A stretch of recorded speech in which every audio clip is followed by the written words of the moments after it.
Welcome to Sweet Life Beat Life. We hope this video helps. You'll start by verifying prerequisites so you don't hit roadblocks. Check the camera model and firmware, confirm it supports AP or hotspot pairing, and plug it into power.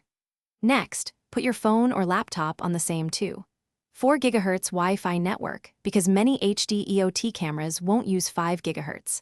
Once done, trigger the camera's AP or hotspot mode, press the setup button or access its temporary web server. Make sure an Ethernet cable is handy for direct connection if wireless fails. Now you'll configure the camera on the local network. First, either plug an Ethernet cable into your router for stable access, or connect to the camera's AP SSID from your device to reach its web UI. Once connected, open a browser to the camera IP, often 192.168.1x, and log in.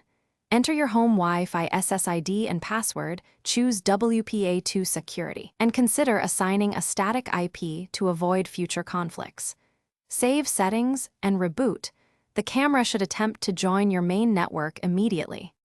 Finish by confirming the camera appears on your router's DHCP list or by pinging the assigned IP, then open the camera stream to verify video. Register it in the vendor app using manual entry or ONVIF credentials, and immediately update firmware and change default passwords for security. If something goes wrong, power cycle the camera and router, switch to Ethernet for setup, or perform a factory reset as a last resort. Also make sure the router's 4 GHz channel isn't restricted and firewall rules aren't blocking the device. Thanks for watching. Consider subscribing if we helped you.